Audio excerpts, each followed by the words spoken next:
for a lot of nonprofits in town as well as organizations.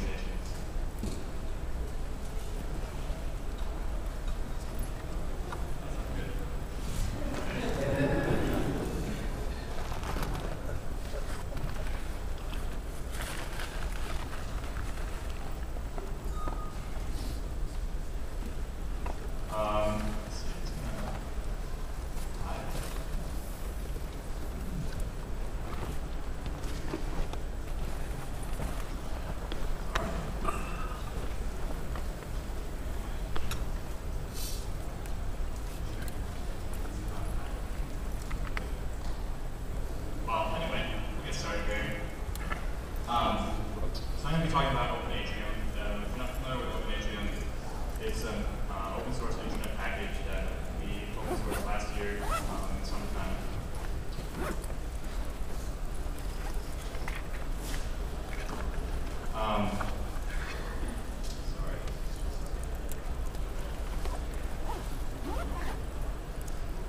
And it's basically for small teams to collaborate. If you're not familiar with it, you can go to openatrium.com. You can download it, install it, get started. It's all Drupal based, and it basically provides different tools for teams to collaborate, and it's sort of a framework and a platform for you to extend and create new features. It comes out of the box with a sort of blog discussion feature, notebook, wiki feature, case tracker for managing projects and to-dos, a basic calendar, a member directory, and a user dashboard. Here's a screenshot from our internal intranet here, and Bonnie posting about the Washington, D.C. meetup this month. So, a lot of times I'll get questions about Open Atrium where people will say, well, I started using Open Atrium and I sort of started to get into it, and it's just not like a regular Drupal site. And it actually, at one point, was just a regular Drupal site. In fall 2007, here's what Open Atrium looked like. It was called the intranet. And you know, it was very simple, basic. There was sort of some views and content types and menu items. But you can see here that even then, we had some basic concepts down. We wanted a blog feature for team members to discuss things with each other. We wanted a calendar for the team members to post events and different things that were going on. We wanted a handbook or wiki for people to share documents. So when we started working on the internet package and trying to make it a little bit better for ourselves, these sort of features were things that we wanted to hit. And one of the basic problems that we ran into was something that we started to basically try to group this functionality together in ways that we could sort of manage more easily. So this is where the first part of the presentation comes in, this module called context. So context is a module for triggering reactive behaviors on a single page load. It's basically for things like controlling block visibility, active menu items, little buttons here and there that need to show up in different parts of your website, and so on. So this was back in Drupal 5, and if you were building sites back then, you probably wrote lots of code that looked like this. You would say, okay, I'm in the theme layer, and I need to do something to my menu. I need to show a certain link somewhere. So I want to know what page I'm on. So we start with arg0 equals node, it's numeric, load that node, what type of node am I on? Okay, it's a blog node, let me do something, right? In Drupal 6, it got a little bit nicer, right? You had menu get object, and you can grab that node a little bit more quickly, but the basic concept is the same. You're trying to figure out where you were in a certain part of Drupal, and it wasn't all that easy to figure out. So site building in Drupal looked kind of like this. You take this little snippet of PHP, and it would start to just sort of like reproduce itself all over your site, right? It would end up in some block visibility PHP code. It would end up in your template.php. It would end up in some node template. It would end up in views argument code and so on. You have basically your logic about where you are spread out all over your Drupal site in little snippets. So the sort of questions you're asking when you do that, you're saying, am I doing a blog node? Am I currently on the blog view? Am I on the node form for the blog post type? And these sorts of questions we wanted to replace with a much simpler question. Am I in the blog section? We want to introduce this layer of abstraction between the parts that we're reacting, like the theme layer, saying, I need to do something, instead of saying, going directly to, am I in a blog node or am I in a blog view? We want to insert an intermediary, right? And this is what we're calling a context.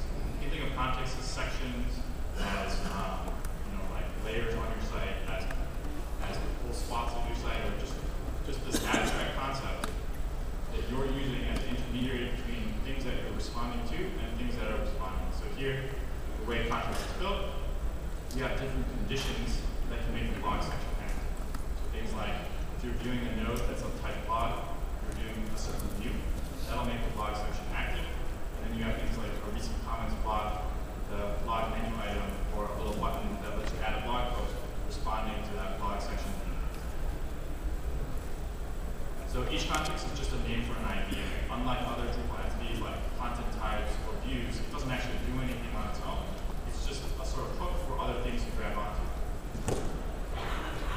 So in Atrium, for example, the case tracker has 3 different contexts. It has the case tracker context, which encapsulates pretty much the entire case tracker section. So anytime the case tracker context is active, the little case tracker menu item will be active. There's a case tracker book context, which for any handbook that's within a project in the case tracker, that will be active. And there's a case tracker project context where whenever you're looking at a project node within the case tracker, that will be active. And there are other contexts that we might call global. So the previous set of contexts, these case tracker contexts are a feature or section context. Whenever you're within the case tracker, these are active. There are other contexts that are always active, and these are things like Atrium Internet Global. This controls block visibility for all blocks that are always active. So for example, there's a little account link at the top left of Atrium that lets you, go to your account or log out from the site, and that's always there on every page. So we call that a global context. And then there are other contexts like a layout logging context, which changes the page layout when you're on the login. So to break it down, what we're describing here is a system where multiple contexts could be active at once. Right? So you can see the global context is active for pretty much every page on the site. Blog and calendar section contexts apply to certain sets of pages. Then there are these pink blocks, which I'm sort of visualizing as single page contexts. And on a given page, you might have those 3 active contexts at once. So here's a page from Atrium, the page tracker. And the global context is providing, for example, the account box at the top left, the create content block, the settings block, and the search block. And these are always present in Atrium. And then the case tracker contexts are providing the active menu link and the blocks in the sidebar. So I'm going to demo context for you now.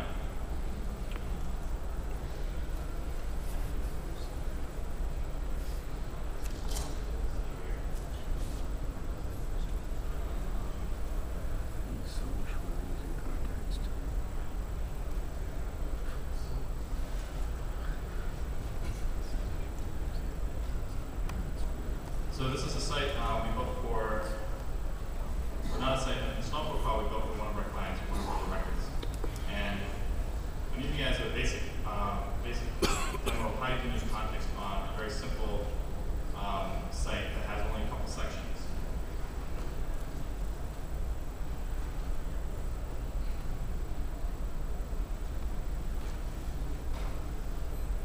So context gives you an admin interface very similar to a lot of Drupal admin interfaces. Admin build context. What it will do is it will list all the context on your site. So this site has 3 basic features: news, photos, and a photography feature. And each of those features has a couple of contexts associated with it. So here you can see the different contexts on the site. There's a context for the news listing page, a context for a news post page, a context for the entire news section. And that's often how we break up the context that we build for each feature. Then you'll see that there are some other sort of global contexts, like there's the front page context, site-wide ads, and so on.